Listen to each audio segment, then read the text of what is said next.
To say joining me in the studio is a Christmas tree dressed as Philip Ingram, MBE, former senior military intelligence officer. I was saying earlier in the show, if you're listening and you're not watching us on YouTube, you're missing the jacket of the decade. I don't know where you find a jacket, which is basically a decorated Christmas tree, but Philip has found one. Morning to you again. Good morning again. Yes, yeah, it's amazing we can find on the interweb, the World Wide Web. I mean, I hope that was on the dark web, because that should absolutely be something the police should investigate. The bright and sparkly web. I made him take his tie off before we went on air on the basis that I didn't think the tie suited the outfit. I wasn't sure about it. Let's come back to this violence against women and girls, this strategy to stop it rather than promote it. There's no doubt there is an issue. Of course there is an issue of violence against women and girls. Whether it's growing is I think an interesting debate or not, because I think we talk about it a lot more. I think if you talk to an awful lot of older women like myself, we will say that things have massively changed in terms of attitudes to women from men, women's expectations. You know, how you were treated in the office, not having your bum pinched, or being wolf whistled in the street, and the comedy and the TV that absolutely blatantly normalised sexist treatment of women. Rape was legal in marriage in my lifetime, for goodness sake. A man could not be convicted of having sex with his wife without her consent. That's by the way, quite a few countries where that's still not a crime. But it seems to be we do have a problem with what is being taught online, what kids are seeing in terms of violent, horrible pornography, the normalisation of very violent sex, and the violence is all directed at the women, slapping, strangulation, spitting, you name it. And the Andrew Tates, the influencers who are saying, she's a commodity to be used, you're in charge, you can slap her if you want to, glorifying male violence as male power. And of course we all know that a man who hits a woman is actually a pathetic creature. But all good men already know that. Do you think that schools teaching boys and girls about this is going to help at all? It's very difficult. You say that as a man whose job has probably involved violence at times as a military man. But violence against women and domestic violence and everything else is completely different. And in the military, it's controlled violence in a situation where it's the only answer that there is. And actually 90% of the time, in fact 99% of the time, you actually resort to non-violent means of dealing with a threat. But you understand violence in a way that perhaps most of us don't. Yeah. And I think the government's going for another soundbite by talking about teaching children in school, and I don't know how they're going to get it right, because there's so many traps that are there where they could get this very wrong. And in schools you tend to get people who have got an axe to grind about something. They've got a political ideology. Even if they bring in outside groups, they're going to have a particular ideology. Exactly, and that could backfire the other way. I think this is a whole of society issue that needs to be dealt with, and this could be one of the components of dealing with from a whole of society. But if you're not dealing with all the rest of it, then this in isolation is not going to make a difference. But I mean, I would say, and again, when I interviewed her,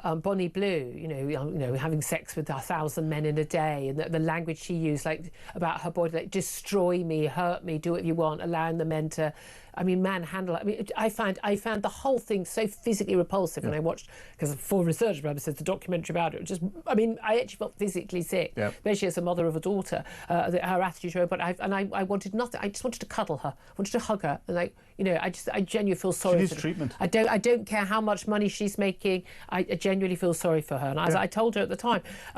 But an awful lot of young women do view their bodies as a commodity to be sold effectively, whether it's on OnlyFans, these awful Instagram things where they're sort of showing their bum and their boobs at the same time, and pouting and making their bodies look like cartoon characters of women. The silly false eyelashes, the silly pumped up lips.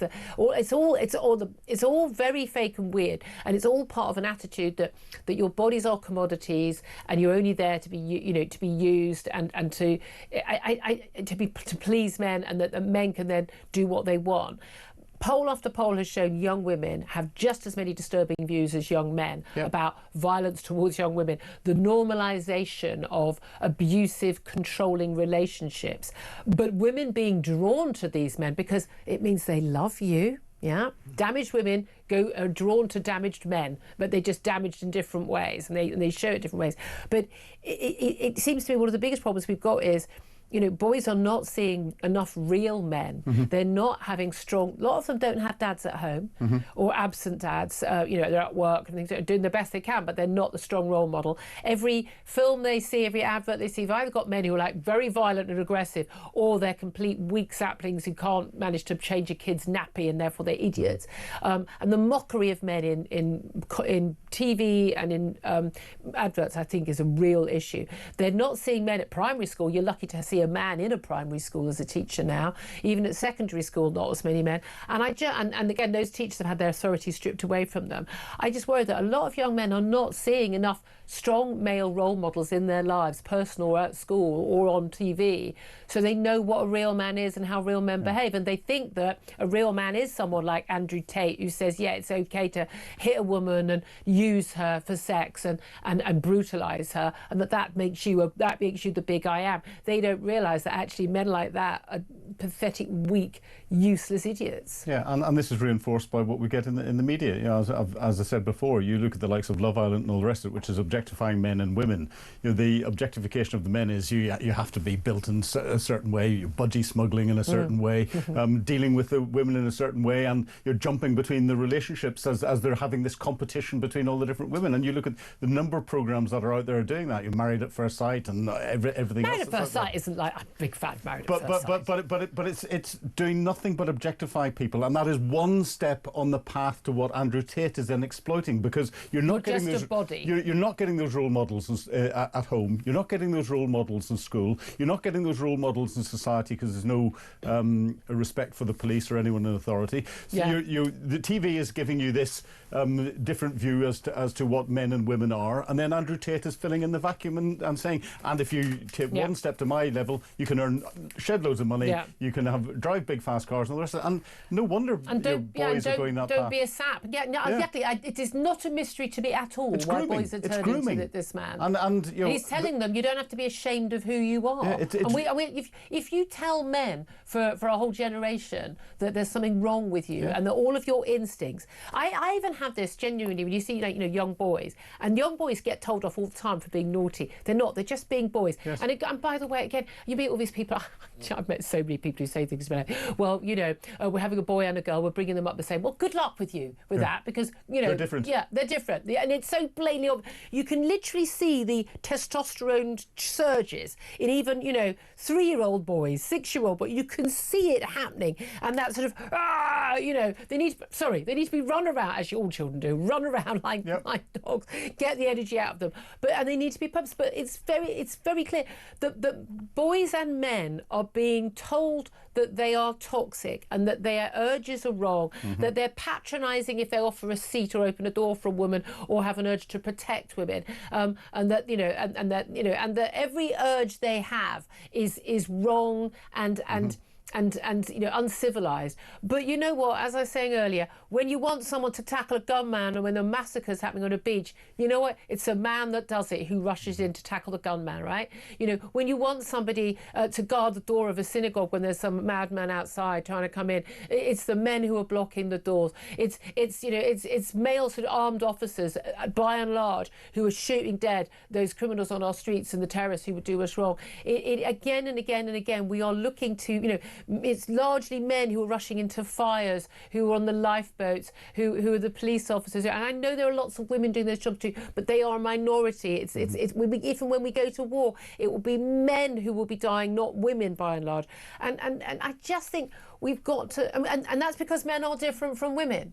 Well, and I just think we've got to stop telling boys and young men that there's something wrong with them simply for being boys or men. Yeah, and this is where I come back to saying it's a whole society issue. Men and women are different, full stop. And they've got different roles. It's a good thing.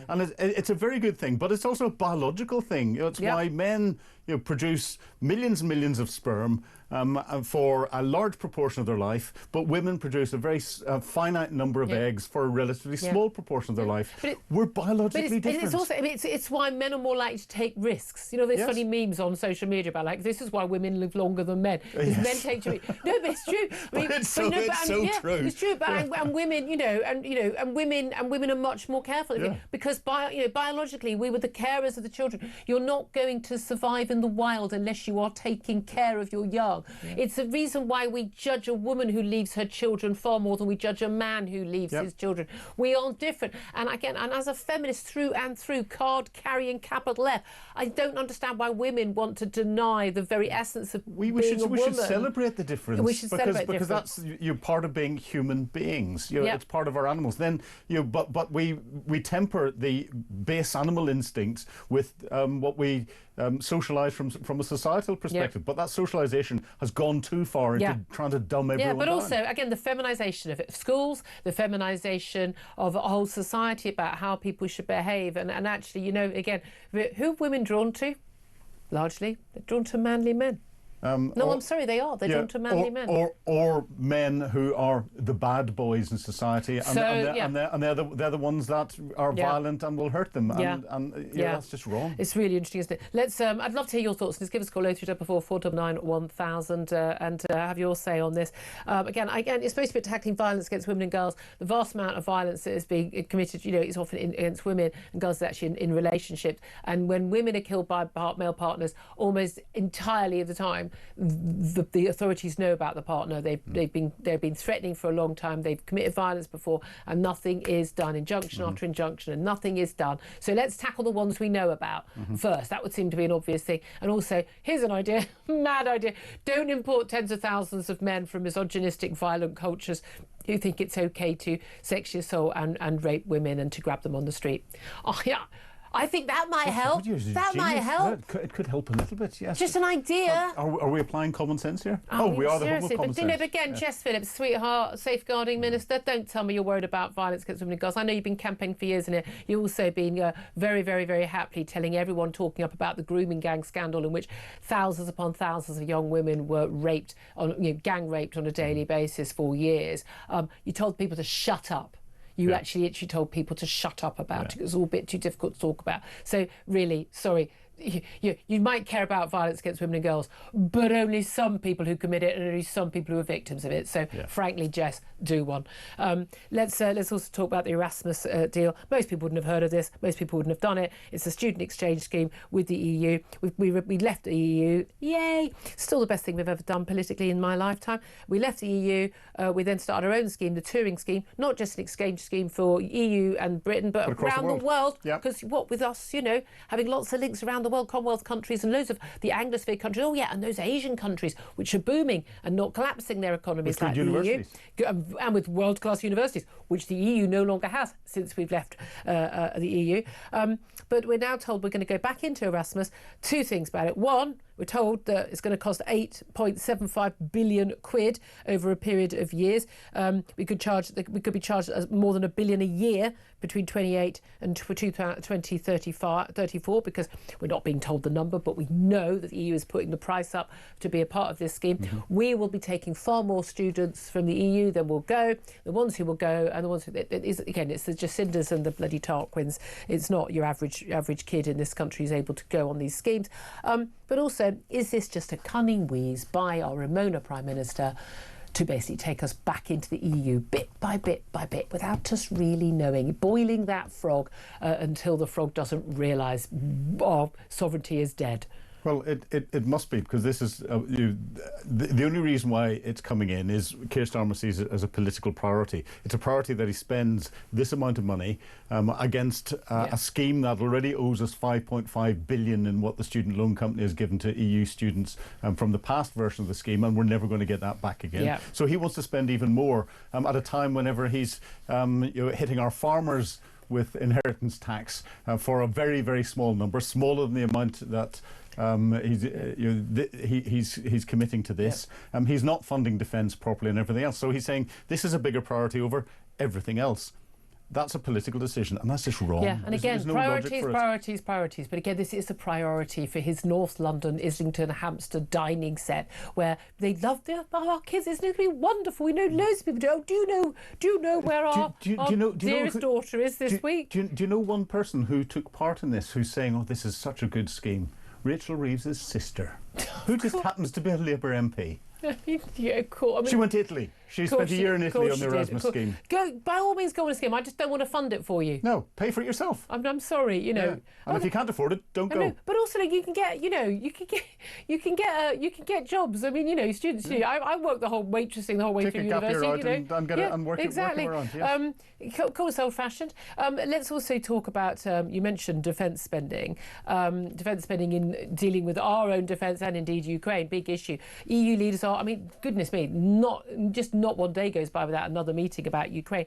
There's ongoing peace talks or attempt to get some sort of proper ceasefire as the killing continues in Ukraine.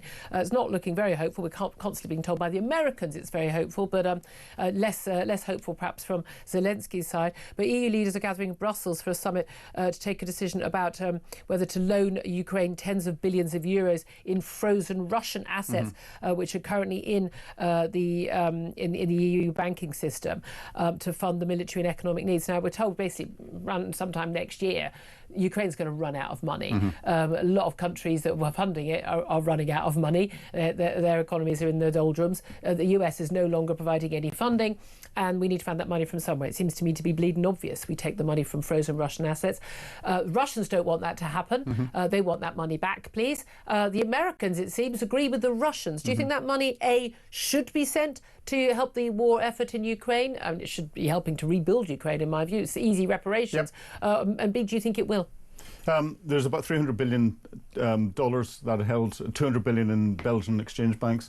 Yes, I think it should be, because Russia illegally invaded Ukraine, attacked it and destroyed it. And that is sensible money to be unfrozen and taken out and given to Ukraine so that it can sustain its country. Because right now it's earning interest for those banks, and they're getting that money. The interest is being used to fund Ukraine. So there's been a political decision. I interviewed Sir Bill Browder yesterday, and he was saying part of the reason why he thinks the Belgian government and the Belgian banks aren't just to explain, because this money is held in an organisation called Euroclear, and it's based in Belgium. Yes. Belgians have been very worried about this because they think the Russians are going to come after them for it. Well, he believes that the head of Euroclear and a number of Belgian politicians have had their lives threatened by Russia, and that is why they are very reluctant to make a decision to release this. Yeah. And that makes infinite sense. Kind of makes it even more important that Russia is defeated. Correct. That's kind of thing, isn't it? And in terms of like,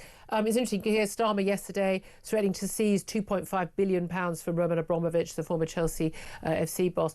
Basically, he, big mate of Putin. He basically was sort of, hounded out of the country and assets seized, along with many other the oligarchs. But basically, that the sale of the Chelsea FC was supposed to, this £2.5 billion was supposed to go to humanitarian causes in Ukraine. That's never actually happened. But yesterday, Prime Minister told MPs and PMQs that Abramovich must pay up now. He's issued a formal licence for long-promised funds to be released, and if he doesn't, he'll face legal action. Do you think we'll ever see the money? Well, I hope so. This should have happened by now. And I mean, he was 22 for goodness sake. Yeah, exactly. And Abramovich's lawyers are trying to argue that it's for those that are suffered from war on both sides. So and it's up to them for how to spend it. Exactly. And this is where I do hope this is one example where Keir Starmer will step up and actually take the lead and do something. But I suspect it's not going to happen. No, exactly. I mean, come on. I mean, again, what if you had to put money on it? I mean, given it's on my last show of the year, last time I'm going to get to talk to you about this.